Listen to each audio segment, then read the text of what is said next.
Tá começando mais um pós-jogo aqui no Camisa 12. Muito obrigado a todos vocês que estão sempre ligados aqui no canal e já sabe qual é o nosso ritual. Vai clicando em curtir. Se você não é inscrito ainda, inscreva-se agora. Vamos lá. Galo eliminado da Copa do Brasil pelo Cruzeiro. Cruzeiro 2-0 no jogo de ida, 2-0 no jogo de volta.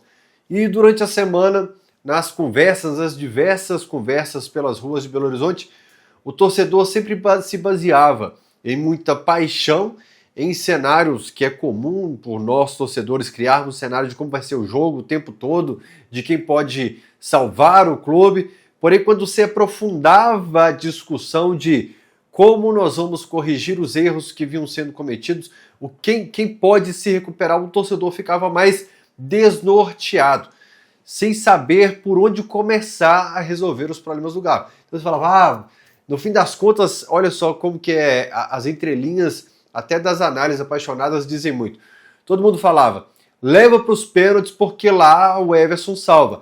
Ele era o mais citado e citado por quase todo mundo como um possível herói.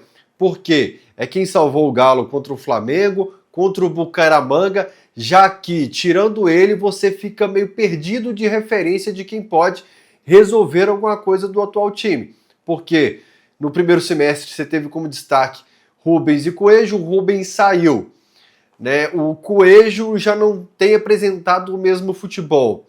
E o Hulk, que nos últimos anos foi o cara que conseguiu salvar o Galo desses momentos de decisão, já não apresenta o mesmo futebol. O outro ídolo do time, que é o Arana, também não vem num bom momento. Então, você fica... o Galo vai fazer 2-0, leva para os pênaltis e lá o Everson decide. Ele era o mais citado porque nele você tinha uma referência do que já fez algo na temporada. Ao contrário, quando você vai para os jogadores de linha aqui, você fica tentando pensar algo ou outro, mas repito, normalmente no fanatismo e na paixão muito mais do que pela análise do que vem acontecendo durante a temporada, né? É inevitável, isso vai acontecer por um tempo, que a gente compare cenários do Sampaoli hoje com 2020. Repito, galera, tudo que vem para o pós-jogo é o que a gente conversa na rua com centenas, dezenas, centenas de torcedores no período. Dessas 2 semanas sem jogos, eu conversei com centenas, porque o único papo que o povo tem comigo na rua é de futebol, é de Galo. Então, o tempo todo eu ouço uma análise baseada no Sampaoli 2020. E isso é justo para o torcedor, porque é a referência que ele tem do Sampaoli. Porque o Sampaoli consertou aquele Galo 2020. Mas pera lá, vamos ver como estava acontecendo isso. O Galo eliminado para o time do Afogados, eu sempre confundo 2 dias, o clássico foi dia 7 de março, por exemplo, de 2020, às vezes eu falo dia 8. O jogo da Copa do Brasil com o Galo eliminado talvez tenha sido 26, 27 de fevereiro. Que cai Rui Costa, Marques, cai o Dudamel. E o Galo joga contra o Cruzeiro dia 7 de março, com o São Paulo assistindo o jogo, e só vai jogar contra o Vila Nova antes da pausa do futebol. Então, por mais que você tivesse graves problemas, um deles pouco excitado pela torcida, porque o do Afogados ficou tão conhecido em todo o Brasil, que é a eliminação para o União na Copa Sul-Americana daquele ano, apesar de 2 vexames em tão pouco tempo naquela temporada, era um problema ainda raso. Por quê? Era o início de temporada. Assim como você tem o hábito de treinar muito e viciar seu comportamento para a resolução de problemas, você treina a finalização exaustivamente para saber como vai finalizar, você treina determinados fundamentos para fazer com facilidade. Os vícios e problemas também se aperfeiçoam, da forma negativa, obviamente, com o passar do tempo. Então as raízes dos problemas encontrados pelo Sampaoli agora são muito maiores do que aquelas que ele encontrou para um time eliminado pelo União na Sul-Americana e para o Afogados na Copa do Brasil. Ficou claro o que eu quis dizer? Naquele momento era o início de temporada, com tempo para uma correção rápida, principalmente por tudo que aconteceu no mundo, com a pausa de futebol ali por fim de março, abril, maio e junho. Acho que o Galo volta a jogar apenas em julho. Então você tem muito mais. Tem férias, tem mercado movimentado e você tem a volta dos jogadores para a partida mesmo lá em julho. Então são cenários que você pode pensar uma coisa ou outra, mas são problemas com raízes muito mais profundas agora. Apesar de uma semaninha para trabalhar, com 2 períodos, né, sem poder movimentar a janela, com um prazo muito menor e com raízes mais profundas desses problemas que precisam ser resolvidos. E quando volta o futebol naquele tempo, eu lembro que no jogo contra o América, nós pegamos uma sequência de jogos contra o América, e lembro até do Lisca no Alambrado falando, pô, é difícil esse argentino, 3 jogos, 3 escalações, 3 formas de jogar, é embaçado. Só que o Lisca deu muito trabalho, apesar do Galo ter vencido, acho que 2 dos 3 jogos, e empatado o primeiro 1-1 com o América. Naquele momento o torcedor falou, porra, mas ficou esse tempo todo sem jogar, veio reforço para empatar em 1-1 com o América. Quem estava esperando varinha mágica hoje, a gente se apega muito ao choque de 220, a gente repete muito isso do Sampaoli. Vamos ver se ele dá um choque, se ele sacode esse time, né? Mas futebol é principalmente com mais tempo, com mais repetição, com mais tempo para assimilar informação e mais no longo prazo. Hoje teria que existir um cenário atípico para que o Galo conseguisse superar o Cruzeiro e reverter essa vantagem feita pelo Cruzeiro no primeiro jogo. Você poderia ter uma bola parada, um gol no início do jogo para o Atlético, você poderia ter elementos diferentes para se transformar realmente em uma classificação para o Galo. Mas diante do que vinha apresentando de futebol para o Galo, que vinha conseguindo seus resultados, classificações na Copa do Brasil, 2 primeiras fases lá da Copa do Brasil, depois veio Maringá, aí veio Flamengo, aí conseguiu ir para o playoffs da Sul-Americana, classificou nos playoffs, aí eliminou o Bucaramanga, aí veio o Godoy Cruz nas oitavas, eliminou também, conseguia seus bons resultados, mas péssimo futebol.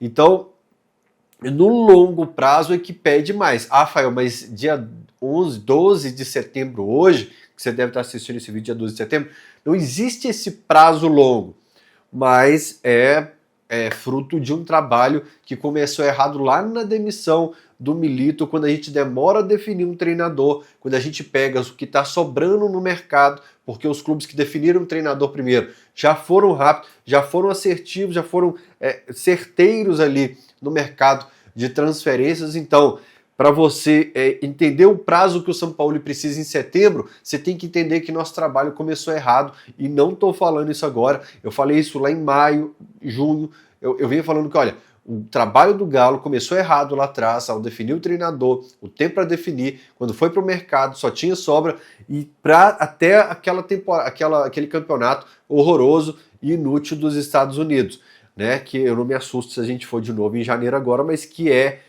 que joga contra o clube, uma preparação de longo prazo para toda a temporada. Então, o que o Sampaoli está fazendo é uma cirurgia de peito aberto com a temporada rolando. Infelizmente, por mais que doa, essa é a verdade. Ele pegou uma situação delicada de um time jogando mal, a 2 pontos da zona de rebaixamento, com uma situação difícil de reverter na Copa do Brasil, e não apresenta nada que possa convencer o torcedor lá na Sul-Americana, mas eu vou deixar a Sul-Americana para depois. O que ele mudou no curto prazo? Pelo menos que eu percebi. Um time que é meio que proibido de dar chutão a esmo. Mesmo o Cruzeiro sabendo que sufocar a saída de bola do Atlético é praticamente o calcanhar de Aquiles desse time, que tem pouca qualidade para sair jogando, que tem sido o grande problema do Atlético, mesmo o Cruzeiro sabendo disso, pressionando a saída de bola vez ou outra no início da partida ali, o Sampaoli optava por não dar o chutão. Daqui a pouco eu vou falar sobre como o Cruzeiro muda essa tática durante o jogo, mas o time do Sampaoli opta, por mais que esteja na dificuldade, em colocar a bola no chão. E na moral, é a forma de resolver o problema. Rafael, continua o problema de saída de bola, não é dando chutão o tempo todo, como insistiu com tanto tempo, que você vai resolver esse problema. Então ele opta hoje por colocar a bola no chão, e por mais que possa ter uma dificuldade para isso com o tempo, é a forma de se resolver. Você não vai burlar a situação, ficar até dezembro dando chutão para em janeiro resolver. Agora o que o Atlético precisa resolver é colocar essa bola para namorar o gramado também. E tô curioso como que o Sampaoli, cara, eu queria muito ser uma mosquitinha ali escutando a conversa do Sampaoli. Eu assisti os treinos do Atlético nesse período, ao analisar algumas peças que estavam à disposição dele. Eu preciso movimentar uma peça aqui da minha câmera, tá? Que eu errei. Vamos lá. Porque lá atrás, voltando em 2020, na primeira escalação dele, ele surpreende todo mundo na primeira escalação, e que pode ter acontecido hoje também, ao escalar de Santo e Pastor o Ricardo Oliveira no ataque.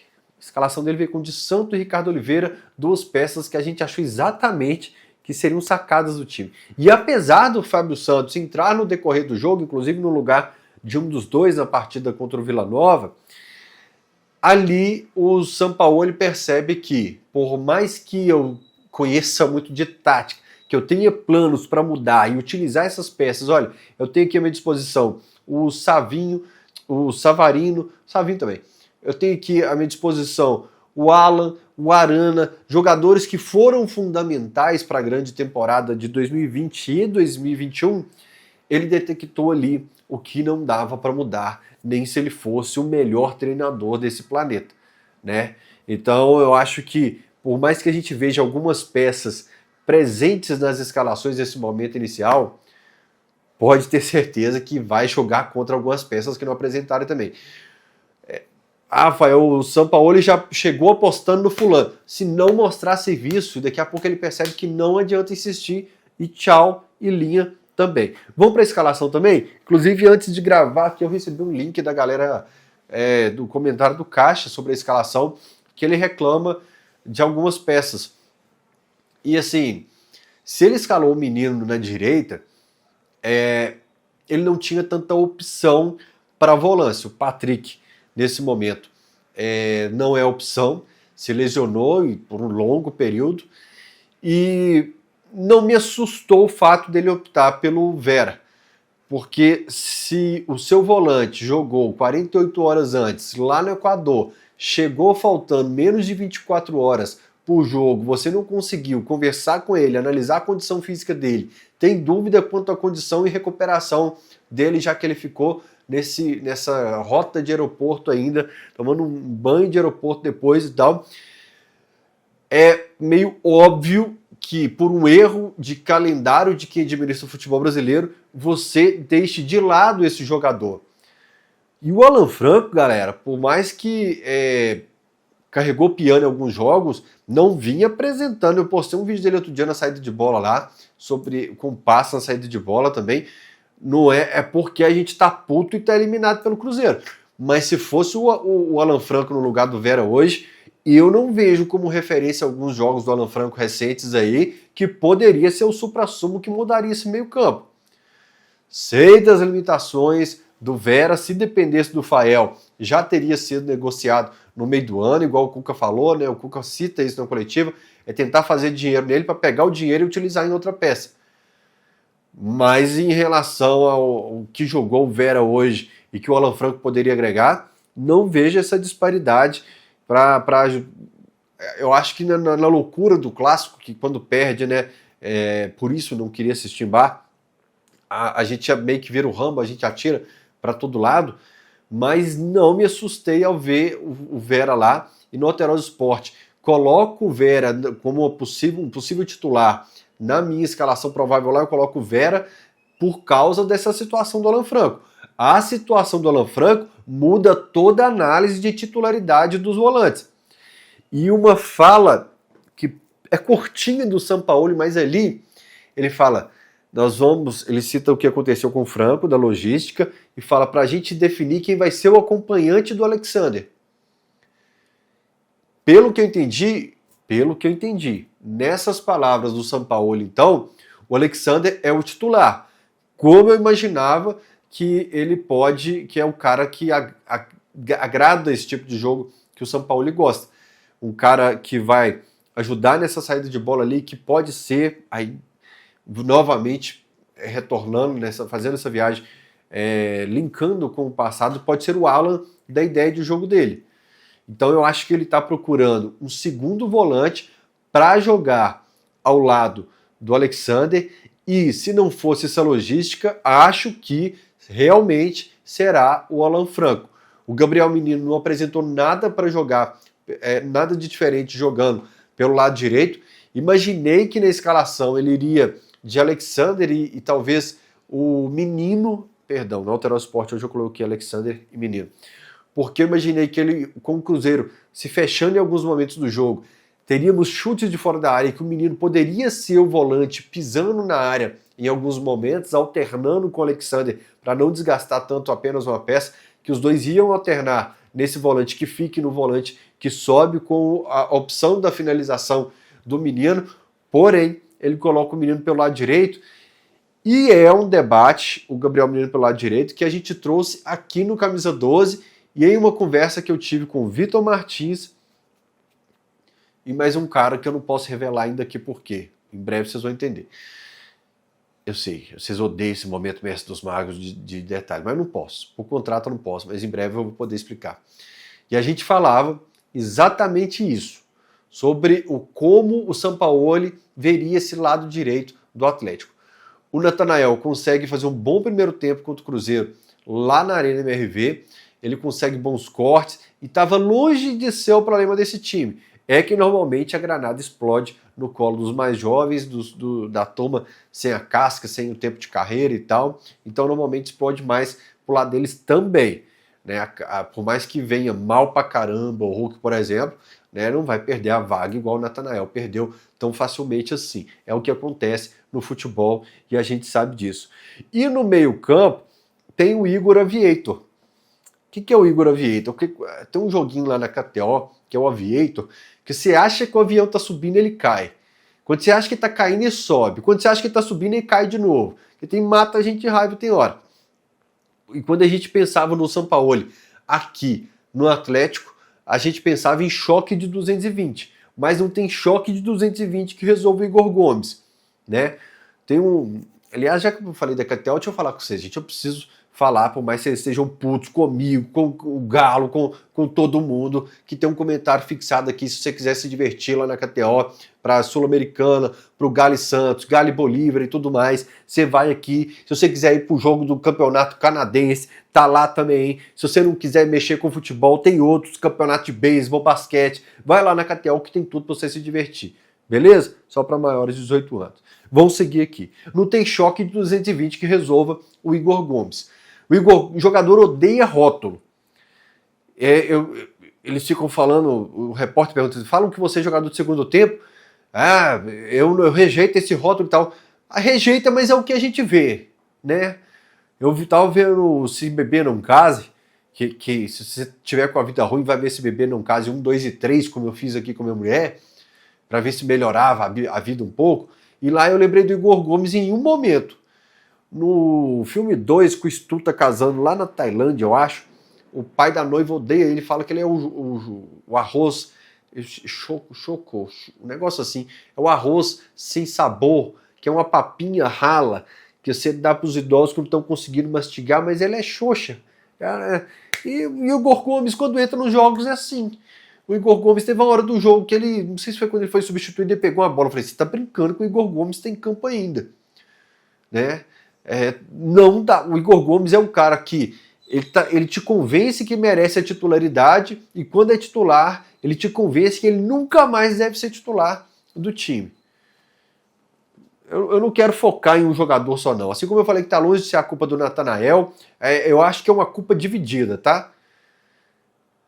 Dos zagueiros, dos laterais, meio-campistas, dos ataques. Eu tenho falado alguns vídeos aqui que por hierarquia, por idolatria, eu cobro primeiro do Hulk e do Arana. Quem é fã de carteirinha do Camisa 12 sabe que eu uso esse argumento, já que eu tenho admiração enorme e nos grandes momentos eu elogiava primeiro eles. Hoje eu tenho, por hierarquia, sem o Cuca, que cobrar dos jogadores mais deles. Eu começo sempre cobrando deles, porque são os maiores, são os gigantes desse time com a camisa atleticana. São os que têm a história, o livro lá deles é muito maior, então eu começo sempre a cobrança deles.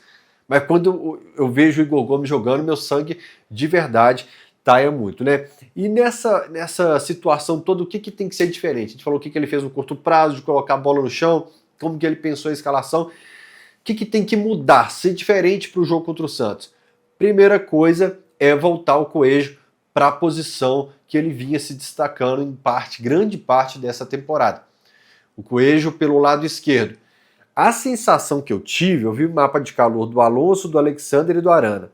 Os três com muita intensidade pelo lado esquerdo. A sensação que eu tenho é que ele vai tentar cobrir com o Alonso e o Alexander um pouco mais as costas do Arana para voltar a transformar o Arana em um ponta esquerda. Eu acho que a gente vai... Vocês lembram que tinha a briga do Filipão com o Arana, que ele batia muito na linha do meio campo e voltava, e com a zaga desprotegida do Cuca, o time bagunçado também, a gente passou a bater e cobrar muito no Arana com razão, porque o futebol não estava legal. O Sampaoli deve mudar a cara dele. Num mapa de calor, a gente vê que ele está querendo utilizar o Arana como um ponta novamente, mas ele não pode sacrificar o Coelho para fazer isso. Eu acho até que o Arana rende mais quando ele tem alguém para se comunicar com ele pelo lado esquerdo do campo ali, e se ele quer voltar a ter um Arana protagonista, ativo lá na frente, o Coelho pode agregar muito sendo esse jogador do drible, de puxar a marcação, trazendo o Arana por dentro, enquanto o Coelho vai para o lado de lá, né? Vamos falar da ordem cronológica do jogo, né? A primeira coisa, a bola parada, né? Quem é fã de carteirinha do Camisa 12, quem tá aqui pela primeira vez, certamente vai estar cheio de cruzeirense por aqui assistindo o jogo para ver o Fael puto. Eu tenho a máquina do tempo do Camisa 12 que eu volto o tempo todo lá e tem alguns fatores que sempre vão aparecer aqui, que o torcedor já fala, é verdade, o Fael já fala disso há algum tempo. Uma delas é que na primeira coletiva do Filipão ele fala da bola parada aqui, depois ele apela lá no meio do trabalho dele com o jornalista cobrando sobre a quantidade de erros em bola parada, e isso vem acontecendo com frequência. Você troca zagueiro, você, no caso tinha outros zagueiros, você tinha o Batalha, você tinha o Gêmeos, aí você teve o Lianco, você teve lateral direito diferente, você teve Mariano, você teve Saravia, você teve Natanael, você teve volantes diferentes, e esse problema não se resolve. Aliás, a bola parada do Galo, ela é inútil defensivamente e ofensivamente também. Em períodos em que você tem essa peça extra da escalação, como o Rony, o Igor Gomes, o Dudu, o Júnior Santos, essa peça que existe um rodízio hoje no Atlético, né? E você tem a turma que não está bem no ataque, como o Hulk, que não vem de um bom momento. E a turma lá de trás, eu sempre cito isso, um joguinho ou outro tem que balançar as redes, né? E uma dessas armas é na bola parada, que você tem de escanteio de falta, mas tão inútil quanto defensivamente é a nossa bola parada ofensiva também.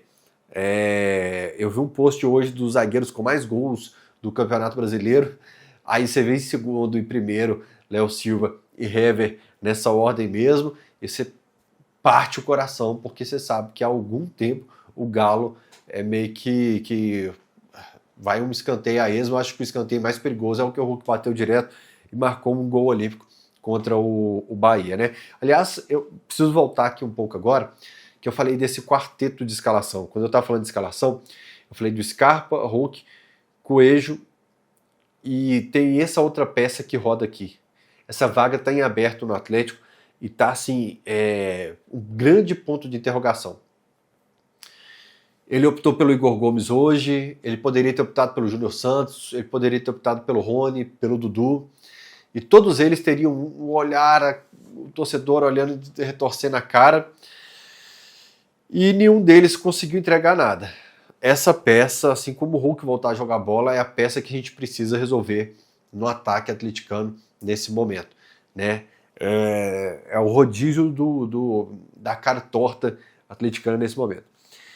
E além da bola parada, que é meio óbvio, a gente não precisa nem perder tempo para escancarar, porque, aliás, isso é escancarado, esse grande problema da bola parada.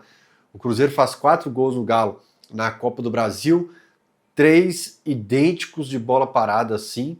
Aliás, tem um chave, são 2 gols bem parecidos, e tem um gol que traz problema dos dois, porque o Fabrício Bruno carrega a bola com muito espaço, sem o Alexander encurtar, sem o Alexander dar combate ali na Arena MRV, um problema que eu já tinha citado na Arena, no Alterosport. Eu falava, olha, O Cruzeiro arrasta a marcação, chuta de fora da área e o Galo dá espaço para chutar. Essa fórmula não é legal. E hoje, quando o Galo tem o escanteio, o problema da bola parada, a segunda bola cai na entrada da área, e o que acontece? Existe um latifúndio ali enorme para o jogador pegar, ajustar, finalizar do jeito que quiser. Então ali naquele momento você tem os dois problemas em um só. A bola parada e esse meio campo do Galo, que não ganha segunda bola e que dá muito espaço pro adversário, né? O Galo, para reverter a vantagem do Cruzeiro, ele precisava de um gol logo de cara. Logo até com 30 segundos ele ataca, tem um lance ali que acho que termina em escanteio. O Galo precisava de um gol para trazer atenção para a arquibancada, para o time do Cruzeiro não se arriscar nem mesmo em contra-ataques, não se arriscar tanto assim, mas o que acontece é o contrário. Aí você traz confiança para o adversário, para ele administrar como quiser o cenário da partida, e você baixa sua confiança e começa a desenhar cenários terríveis pelo tempo que sai o gol naquele jogo ali, né? Você traz confiança para o adversário e tensão pro seu lado. Logo depois do gol, a gente fica um tempo sem ter jogo, cara. Muita confusão. Atlético e Flamengo, apesar de não ser uma rivalidade estadual, eles fizeram 3 jogos sem essa confusão toda. Atlético e Cruzeiro tiveram um jogo nos Estados Unidos só de pancadaria, o jogo pelo Campeonato Mineiro. Tem o lance do Dudu com o Lianco, depois o Gabriel é expulso, e você tem isso o tempo todo, e repito, entendo que seja rivalidade estadual. E agora hoje também, o jogo de muito blá blá blá com o árbitro, muita confusão, empurra pra lá e tal. Eu acho que eram 2 equipes que tinham condições de ficar, então ficou um jogo feio a partir do gol ali naquele momento. O Galo sem conseguir reagir, mas eu acredito que fica um jogo chato para as 2 torcidas. Vamos lá, vou tentar explicar. Ao fazer um gol com 4 minutos de jogo, a torcida do Cruzeiro começa a planejar ou pensa que pode existir até uma goleada. A torcida do Galo quer logo que saia um gol também ali por volta dos 10, 15 minutos, pensando em uma reversão, um 3-1 milagroso e tal. E não existe nenhum dos 2 cenários. Você só tem jogo parado, discussão e cronômetro lá com os 2 times parados dentro de campo. Então fica assim, um jogo muito chato, não é desculpa de Pedro Edu não, é porque ficou um jogo parado, sem reação, sem cenário, que nenhuma das 2 torcidas queria naquele momento, né? E o Cruzeiro, a partir daí, administra o jogo.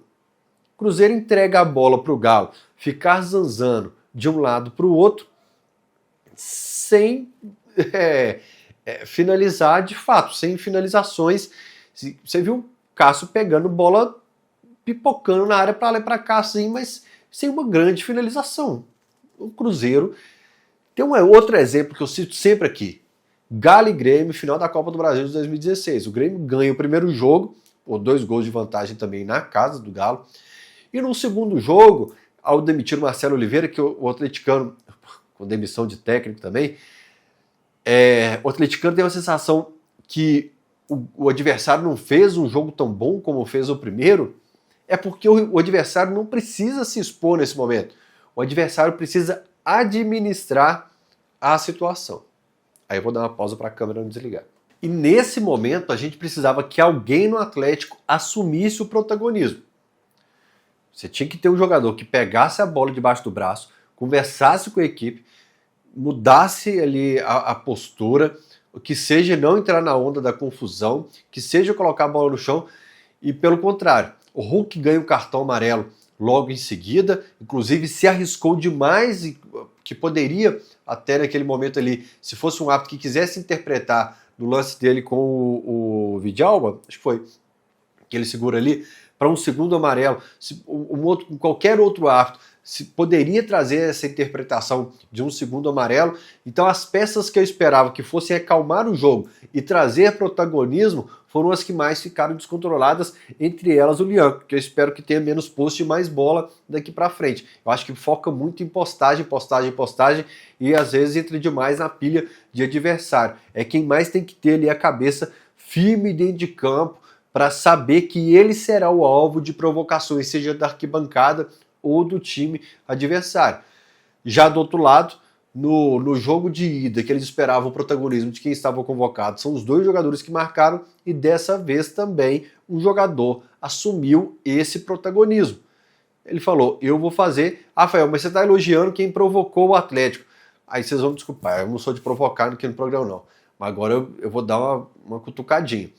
Os caras estão há anos aguentando zoação, até do Otero, lá em 2020. Os caras estão aguentando zoação sem parar. Do Arana, do Hulk, de todo mundo que jogou aqui no Atlético nos últimos anos, lá, no Scarpa ano passado, que tinha acabado de chegar no Atlético, né, até que não foi tanto, porque eles não estão chegando tanto em final de Mineiro também. Mas depois de tanta provocação, você tem que deixar o cara que foi protagonista, meu amigo. Você tem que pensar no problema do seu time. O cara tem todo o direito de provocar. Quando o Alan Cian provocou o Atlético lá no Teral Esporte, eu falei, ele tem todo o direito de provocar. Só que depois ele tem que segurar a onda. Ele tem que bancar, que se ele não conseguir classificar contra o Atlético, vai ficar feio para ele, né? Então, ele foi lá, foi protagonista dos jogos e tirou a onda dele, como o Atlético fez nos últimos anos contra o Cruzeiro. Até o Gemerson, que o lado de lá zoou, o Gemerson pegou a medalha e falou, ó, a medalha tá comigo aqui. Até meu negócio aqui já começou a piscar, ponto da vida também, já desligou. Vou desligar ele aqui. Clima para Arena MRV, fim de semana. Uma bosta. Você pode ter certeza disso. Eu não sou de falar essas palavras aqui não. Desculpa. Uma merda. Falei de novo, desculpa. Será um clima de muita cobrança para os jogadores. Será o primeiro encontro do São Paulo com a torcida do Galo em todos os jogos que ele comandou o Galo, porém com um clima diferente em relação ao time. Eu acho que vai ser um voto de confiança para o São Paulo nesse momento, né? Nós já tivemos cobranças da torcida contra o Bucaramanga de muito xingamento para a diretoria. Eu acho que dessa vez a torcida direciona um pouco mais as cobranças para os jogadores.